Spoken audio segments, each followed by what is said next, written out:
ನಮಸ್ತೆ, ನಾನು ಡಾಕ್ಟರ್ ನಾಗರಾಜ್ ಪುಟ್ಟಸ್ವಾಮಿ, ಬಸವೇಶ್ವರ ಬೆಂಗಳೂರಲ್ಲಿ ಪುಣ್ಯ ಹಾಸ್ಪಿಟಲ್ ಅಂತ ಇದೆ. ಅಲ್ಲಿ ಲ್ಯಾಪ್ರೋಸ್ಕೋಪಿಕ್ ಸರ್ಜನ್ ಮತ್ತೆ ಬ್ಯಾರಿಯಾಟ್ರಿಕ್ ಸರ್ಜನ್ ಆಗಿ ಕೆಲಸ ಮಾಡ್ತಾ ಇದ್ದೀನಿ. ಇವತ್ತಿನ ದಿವಸ ಒಬೇಸಿಟಿ ಡೇ. ಒಬೇಸಿಟಿ ಅಂದ್ರೆ ಸ್ಥೂಲಕಾಯ ಅಥವಾ ಅತಿ ಹೆಚ್ಚು ದೇಹದ ತೂಕ ಇರುವಂತದ್ದು. ಯಾಕೆ ನಮಗೆ ತೂಕ ಹೆಚ್ಚಿಗೆ ಆಗ್ತಾ ಇದೆ ಅಂತಂದ್ರೆ ನಮ್ಮ ಲೈಫ್ ಸ್ಟೈಲ್ ಚೆನ್ನಾಗಿ ಆಗ್ತಾ ಇಲ್ಲ, ಆಟ ಆಡ್ತಾ ಇಲ್ಲ, ಫಿಸಿಕಲ್ ಆಕ್ಟಿವಿಟಿ ಇಲ್ಲ. ಇನ್ನೊಂದು ಅದ್ರ ಜೊತೆಲಿ ಕೂತ್ ಮಾಡುವಂತ ಕೆಲಸ, ಮೆದುಳಿಗೆ ಮಾಡುವಂತ ಕೆಲಸಗಳು ಜಾಸ್ತಿ ಆಗ್ತಾ ಇರ್ತವೆ. ಅದ್ರ ಜೊತೆಯಲ್ಲಿ ನಾವು ಸೌಕರ್ಯವಾಗಿ ಸ್ವಲ್ಪ ಊಟ ಮಾಡ್ತಾ ಇರುವಂಥದ್ದು.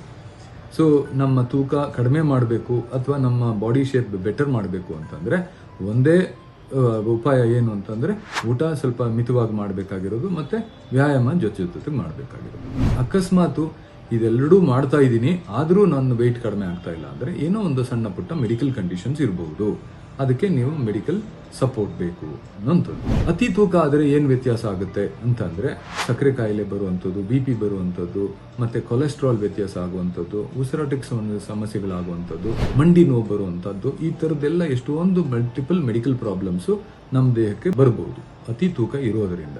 ನಾವು ಡಯಟ್ ಮಾಡಿದ್ವಿ, ಫಿಸಿಕಲ್ ಆಕ್ಟಿವಿಟಿ ಮಾಡಿದ್ವಿ, ಜಿಮ್ ಜಾಯಿನ್ ಆದೆ, ಯೋಗ ಮಾಡ್ತೀನಿ, ಆದರೂ ತೂಕ ಕಡಿಮೆ ಆಗ್ತಿಲ್ಲ ಅಂತಂದ್ರೆ ಮೆಡಿಕಲ್ ಸಪೋರ್ಟ್ ಇಂದ ಇದರ್ ಇನ್ವೆಸ್ಟಿಗೇಷನ್ಸ್ ಮಾಡಿ ಮೆಡಿಕಲ್ ಟ್ರೀಟ್ಮೆಂಟ್ ಮಾತ್ರೆಗಳ ರೂಪದಲ್ಲೋ ಅಥವಾ ಇಂಜೆಕ್ಷನ್ ರೂಪದಲ್ಲೋ ತೂಕ ಕಡಿಮೆ ಮಾಡುವಂತ ಸಾಧ್ಯತೆ ಇರ್ತದೆ. ಅದೆಲ್ಲನೂ ಮಾಡಿನೂ ಉಪಯೋಗ ಆಗ್ತಾ ಇಲ್ಲ ಅಂತ ಅಂದ್ರೆ ಕೊನೆ ರಮಬಾಣ ಅನ್ನುವಂಥದ್ದಾದ್ರೆ ಅದು ಲ್ಯಾಪ್ರೋಸ್ಕೋಪಿಕ್ ಬ್ಯಾರಿಯಾಟ್ರಿಕ್ ಸರ್ಜರಿ ಅಂತ ನಾನು ಮಾಡ್ತೀನಿ. ಅಂಥದ್ದು ಏನು ಅಂತಂದ್ರೆ ಜಠರ ಮತ್ತೆ ಸಣ್ಣ ಕರಳು ಮೇಲೆ ಆಪರೇಷನ್ ಮಾಡುವಂಥದ್ದು. ನಮ್ಮ ಊಟದ ಪ್ರಮಾಣ ಕಡಿಮೆ ಆಗುತ್ತೆ, ಮೆಟಬಾಲಿಕ್ ರೇಟ್ ಎನ್ಹಾನ್ಸ್ ಆಗುತ್ತೆ, ಅಬ್ಸಾರ್ಪ್ಷನ್ ಸ್ವಲ್ಪ ಮ್ಯಾಲ್ ಅಬ್ಸಾರ್ಪ್ಷನ್ ಆಗ್ತದೆ. ಇದೆಲ್ಲ ಆಗುವಾಗ ತೂಕ ತಂತಾನೆ ಕಡಿಮೆ ಆಗ್ತದೆ.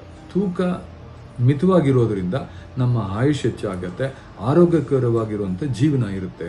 ಅದಕ್ಕಾಗಿ ತೂಕ ಕಡಿಮೆ ಇಟ್ಕೊಳ್ಳುವಂಥದ್ದು ಅಥವಾ ಅಪ್ರೋಪ್ರಿಯೇಟ್ ಆಗಿ ಇಟ್ಕೊಳ್ಳುವಂಥದ್ದು ಅಡ್ವೈಸಬಲ್ ಅಂತ ನಾನು ಇವತ್ತಿನ ದಿವಸ ಹೇಳ್ತಾ ಇದ್ದೀನಿ. ಪ್ರಮುಖವಾಗಿ ವ್ಯಾಯಾಮ ಮತ್ತೆ ಡಯಟ್ ಇವೆರಡೂ ನೀವು ಮಾಡ್ತಾ ಹೋದ್ರೆ ಆಟೋಮೆಟಿಕಲಿ ನಿಮ್ಮ ತೂಕ ಸಂತೋಷವಾಗಿ ನಿಮ್ಮ ಲಿಮಿಟ್ ಅಲ್ಲಿ ಇರುತ್ತೆ ಅಂತ ನಾನು ಹೇಳ್ಬೋದು. ನಮಸ್ತೆ.